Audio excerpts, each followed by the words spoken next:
अस्सलाम वालेकुम फ्रेंड्स। आज हम बनाएंगे शामी कबाब कुछ टिप्स के साथ, जिनके यहाँ सही तरीके से नहीं बनते या टेस्ट सही तरीके से डेवलप नहीं होता, उनके लिए है ये रेसिपी। सबसे पहले हमने प्रेशर कुकर में 2 जग के करीब पानी ऐड कर दिया है। 1 किलो हमने इसमें बीफ का गोश्त और आधा किलो भीगी हुई चने की दाल ऐड कर देनी है। साथ में हमने कुटी हुई 2 चम्मच लाल मिर्च, 1 चम्मच हमने इसमें कश्मीरी लाल मिर्च, 2 चम्मच भर के हमने खुश्क धनिया पाउडर, 1 चम्मच हमने इसमें ज़ीरा पाउडर और 1 चम्मच हमने इसमें गरम मसाला पाउडर, 4 से 5 अदद हमने इसमें साबित खुश्क लाल मिर्चें ऐड कर देनी है और थोड़ी सी हम इसमें अजवाइन ऐड करेंगे। और साथ में चौकोर कटी हुई या बड़े टुकड़ों में आप प्याज ऐड कर दें। इसमें 2 अदद हम प्याज ऐड करेंगे और 1 पोटली हमने पूरा जो लहसुन है वो लेके इसमें ऐड कर देना है। और जैसे ही इसमें उबाल आ जाए, इसके साथ ही हमने इसे प्रेशर कुकर लगा देना है और तकरीबन आधे घंटे के लिए इसे पका लेना है। आधा घंटा हो चुका है और ये अच्छी तरह से ड्राई हो चुका है। थोड़ा सा पानी था, हमने वो खुश्क कर दिया है। गोश्त भी अच्छी तरह से गल चुका है।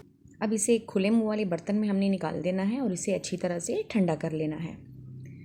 जैसे ही ये ठंडा हो जाएगा, इसमें कुछ मसालेजात हम ऐड करेंगे। ज़्यादा चीज़ें नहीं हैं, टेस्ट सारा यहीं से बनता है।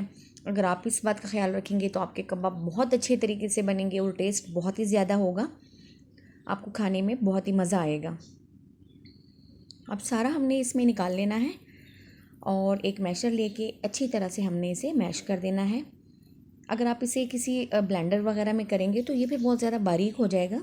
उस तरह से हमने नहीं करना। इस तरह से देखिए, मैश करते जाएंगे। गोश्त भी इसमें अच्छी तरह से मिक्स हो जाएगा और दाल भी हमारी अच्छी तरह से मैश हो जाएगी।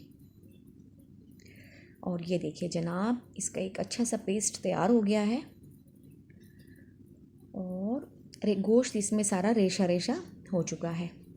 अब इसमें तकरीबन आधा कप हरा धनिया और आधा कप हरा पुदीना ले लें आप, छोटा कटा हुआ, और साथ में हरी मिर्चें और थोड़ी सी हमने 1 चम्मच भर के काली मिर्च ऐड कर देनी है और थोड़े सी कुछ दूसरे स्पाइसेस इसमें ऐड करेंगे।